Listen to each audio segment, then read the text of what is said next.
जय जिनेन्द्र। मैं Sharmila Jain, naturopathy consultant, tarot card reader, flower remedy consultant और वर्कशॉप आदि करती हूँ। हाल ही में हमारे 2 वर्कशॉप्स कंप्लीट हुए सक्सेसफुली, जिसका विषय था कि पॉजिटिव कैसे रहना, नेगेटिव से कैसे बचना, कैसे इसको बैलेंस करना ताकि लाइफ हम शांति से प्यार से जी सकते हैं। और कुछ भी हासिल करना हो तो कैसे अपने सबकॉन्शियस माइंड का यूज करके हम अपने काम को कर सकते हैं।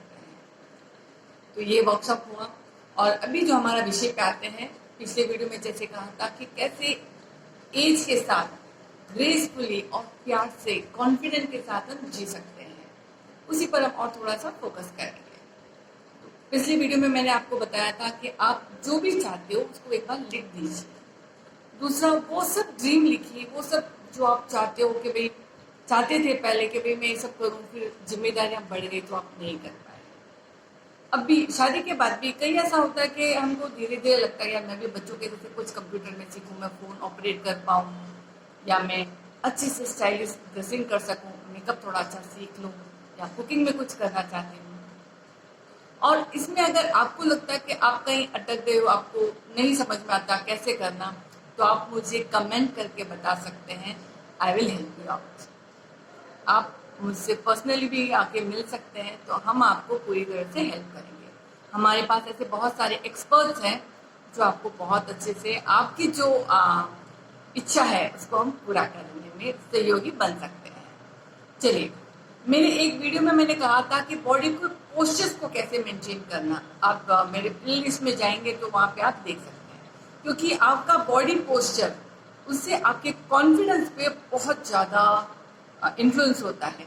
अगर आप ऐसे रहोगे ढीले ढीले तो आपका कॉन्फिडेंस लेवल भी डाउन रहेगा। तो सबसे पहले तो अपने बॉडी पोस्चर को अच्छे से आप मेंटेन करें, क्योंकि ऐसे मेंटेन करेंगे तब आपको क्या होगा, एक गुड फील होगा, तब आप कुछ काम करने में एक एंतु रहेगा। ठीक है, अब हम देखेंगे कि कई लोग ऐसे होते हैं जो जो 15-16 में और शादी के बाद जो मेकअप करते थे वो आज भी उसको थोड़ा ट्राई करते हैं। नहीं, एज के साथ अपना मेकअप भी चेंज हो जाता है, अपना हेयर पैटर्न भी चेंज हो जाता है, और बहुत कुछ ऐसे डिफरेंस आ जाता है, तो उसको समझेंगे। और रही बात डांस की, तो कुछ लोगों ने पर्सनली कहा कि नहीं, हम पर्सनली हम सामने आके आपसे करेंगे, बट वैसे हम नहीं करना चाहते, या हम कमेंट भी नहीं कर पाते, हमको थोड़ी शर्म आती है। तो सबसे बेस्ट है, दरवाजा बंद कर दीजिए रूम का, एक गाना डालिए, उसमें 5 मिनट आप मूवमेंट कीजिए, जो भी आपको समझ में आए। दैट विल हेल्प यू, क्योंकि इससे क्या होगा, धीरे धीरे आप खुद से फ्री हो जाओगे पहले, फिर किसी के सामने भी कर पाओगे। बट ये डांस एक प्रकार का एक्सरसाइज है जिससे आपका हार्ट बीट परफेक्टली वर्क करना शुरू कर देगा।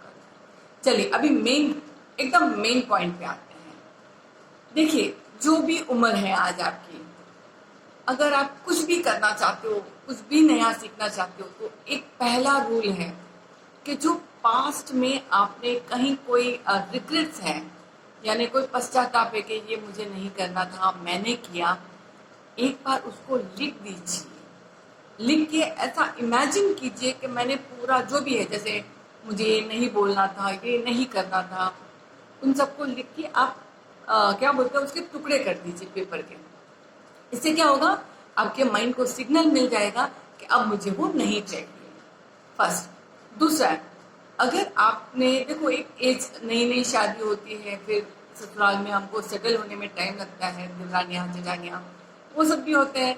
तो ऐसे में अगर किसी के साथ मन मुटाव हो गया हो, या अपनी सिस्टर के साथ हो गया हो, या नेबर्स के साथ हो गया हो, या सासू माँ, मम्मी, ससुर जी, किसी के साथ भी हो गया हो, उनको जाके बोलने की आपको नहीं है। फिलहाल आप अकेले में बैठ के शांति से मेडिटेशन करके उसमें आप उनको क्या बोलते हैं, सॉरी मांगे, मिच्छा में दुखन दीजिए उनको।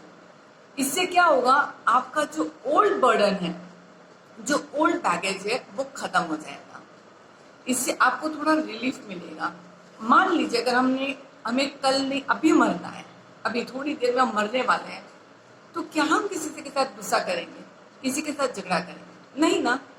तो यही सोचिए कि आज रात को मैंने जो भी अभी तक में किया है उस सब का मैं सॉरी। इससे आपको बहुत ज़्यादा फर्क पड़ेगा। अभी हो सकता है कि आपको अजीब लगे, ये आजमाने के बाद आप पक्का सोचोगे यार ये बराबर है, ये परफेक्ट है। सेकेंड है, कुछ भी नया सीखते रहिए, क्योंकि जब तक आप सीखते रहोगे तब तक आप जवान और यंग रहोगे। जैसे ही लिखना पढ़ना छोड़ दिया, जैसे ही कुछ सीखना छोड़ दिया, स्कूल की पढ़ाई नहीं, जनरल कुछ भी सीखना कर सकते हो। जैसे आप अपनी कुकिंग कर सकते हो, स्विमिंग, कुछ भी सीख सकते हो।